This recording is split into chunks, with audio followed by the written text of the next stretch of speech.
Nako, eto mga sangkay, meron pong nadiskubring ginagawang kalokohan dito sa Pilipinas, itong mga Chinese.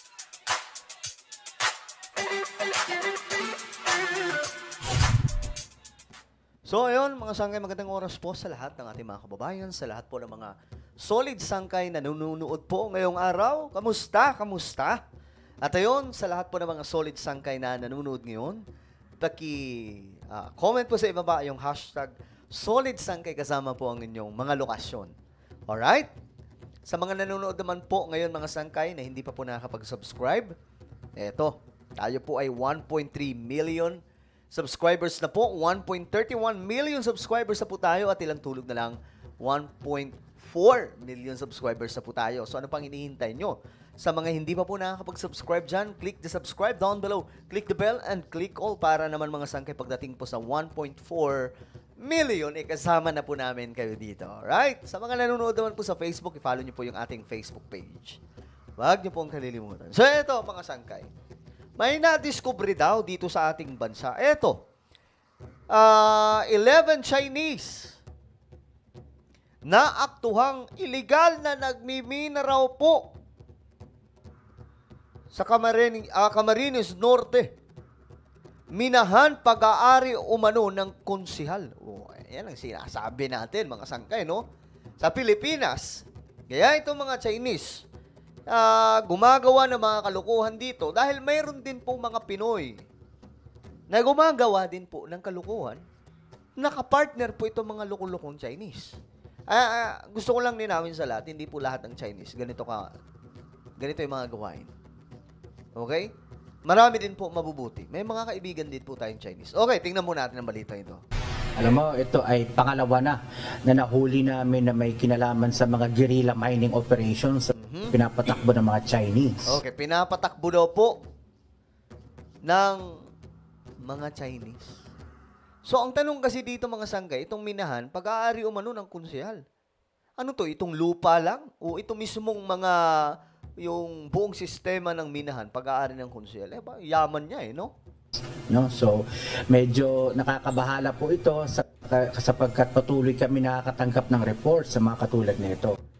Dumarami na ang ulat na natatanggap ng Presidential Anti-Organized Crime Commission kaugnay ng tinuguriang guerrilla mining operation sa bansa na pinatatakbo ng mga Chinese.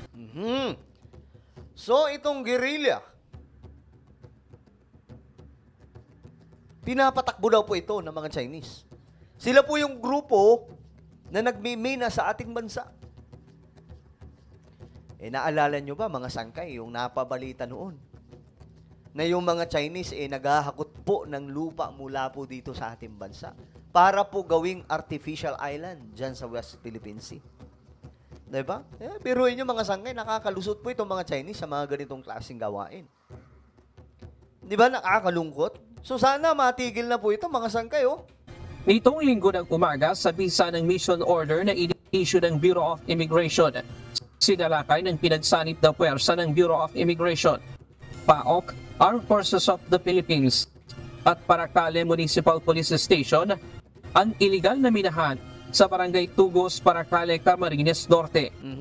11 Chinese national ang naaktuhan ng mga otoridad na nagtatrabaho ng walang kaukulang permit.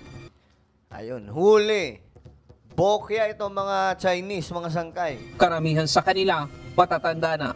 Ito sa Paracale, unang report mo na natanggap namin, nagsasagawa sila ng gold mining. Kaya lang upon closer inspection, mukhang yung kanilang operation ay mas sophisticated na hindi lang basta gold extraction yung ginagawa nila. Uy, ano pa kaya?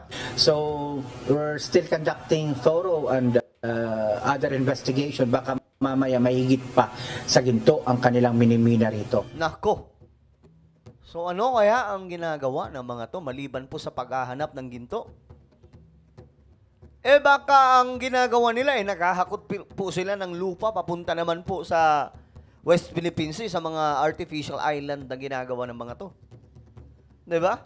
Walang Environmental Compliance Certificate o ECC ang nasabing minahan. Wala ring AN employment permit ang mga nahuling dayuhan na gumagamit ng Chinese technology sa pagbibina. Ayon sa PAOK, hindi pwedeng magtrabaho ang dayuhan sa ating bansa kung walang kaukulang dokumento. Correct. Kahit pang trabaho lang nun ay magwalis lang po doon. Kailangan pa rin ng AEP. Pero ang tanong, kung construction, given construction lang po sila, bawal po yun. Bakit? Ang Alien Employment Permit ay pinapayagan lamang ng ating gobyerno kapag yung economic activity na gagawin ng banyaga ay hindi kayang gawin ng lokal. Itinanggi naman ng isa sa nahuling Chinese na nagsasagawa sila ng illegal na pagbibida. Are you looking for? Is there gold there? 你们在那边是发现了什么？就是只是技术嘛，哈。I think so. 我们不是采矿，他们要建设一个工厂，需要技术指导。我们在这一方面就是有一些技术， Mamaya marurunong talaga magtagalog itong mga to eh, no? 但是我们这个事情还没有完成，我们还没有拿到收入。 He come here to be 技术嘛，是吧？I think it's the technicals for factory to I think renovate or something like that. What? Yeah, like renovate factories or maybe have a plannings there, have a project there, and then until now I think that one is a basic salary. After that, maybe it's already done or the project is already end. Sinasabi na ang naturang minahan ay pag-aari ng So, ayun mga sangkay, tinanggi po ng Chinese. Kumbaga, hindi kami nagmimina dyan. May ano lang kami dyan, may isang factory lang kami dyan. Tapos, patapos na nga, pwede na kaming umalis. So, ngayon mga sangkay, hindi rin naman po magsisinungaling ang mga nakuhang mga ebidensya at impormasyon ng otoridad po natin. Itong mga Chinese mga sangkay na pumapasok sa Pilipinas, itong mga to, mga manloloko itong mga to eh. Kasi hindi po nila magawa yan sa kanilang bansa dahil masyadong stricto doon. Matindi ang parusa mga sangkay kapag nahuli ka doon. So ngayon, dito sila sa Pilipinas nagkakalat, di ba? Ang gagaling ng mga to. The end. Sinasabi na ang naturang minahan ay pag-aari ng isang konsehal sa bayan ng Paracale. Ayan na ang problema.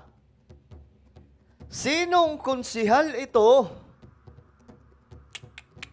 Alam niyo mga sangkay kung bakit si Guo nakakalusot? Bakit naging mayor? Dahil din po sa mga taong backup na Pinoy. Alam niyo noong panahon pa lamang po mga sangkay ng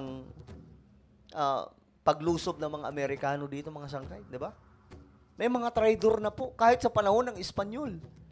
May mga traidor na pong Pilipino nakikipagtulungan sa mga banyaga. Ganito din po nangyayari ngayon mga sangkay. May mga Pinoy, hindi naman lahat, marami pa rin, majority pa rin po yung matitino. Pero may mga Pinoy mga sangkay, especially yung mga officials, tumutulong po sa mga pinagbabawal na mga gawain basta may kapalit na pera. Diba? Ganyan po ang realidad dito sa ating bansa. Nakakalungkot. Ang nakakabahala rito, apparently yung mining operation o mineral processing plant ay pagmamayari ng lokal na konsehal Ayan na, lokal na konsehal. ng bayan ng Paracale. Oh my goodness. Nakakaano to mga sangkay. Sana matugis po ito. Para po maano natin mga sangkay, masampulan. Ayon sa PAOK, dapat masilip ang malaking pananagutan ng local government unit Correct. sa mga ganitong uri ng aktibidad. Mismo. Anong pananagutan? Malaki po. Operations like this do not happen overnight. So, kinakailangan si local government unit matingnan kung anong pananagutan niya rito. Panawagan ng PAOK sa LGU na ipagbigay alam sa kanilang tanggapan kapag mayroong foreigner na nagsasagawa ng illegal mining operations sa kanilang lugar. Ngayong araw dinala na sa detention facility ng PAOK sa Pasay City ang 11 Chinese at nahaharap sa immigration law violations at posibleng environmental crimes. Ryan Lacan. Okay, so sana mapanagot yan mga sangkay, itong ginagawa nito mga Chinese. Biruin mo, nangaagaw na nga po sila ng teritoryo, nangingialam pa po sila sa Pilipinas, gumagawa pa po ng mga kalukuhan dito mismo sa loob ng ating bansa. Well, ano po inyong opinion, mga sangkay? Just comment down below. Meron po akong isang YouTube channel. Ito po ay Sangkay Revelation. Hanapin nyo po ito sa Facebook. Magaganda po yung content na ina-upload natin dito. Alright? So, hanapin nyo po ito sa YouTube pala. Hanapin nyo po sa YouTube. Tapos, i-click nyo po yung subscribe, i-click ang bell, at i-click nyo po yung all. Ako na po yung magpapaalam. Mag-iingat pong lahat. God bless everyone.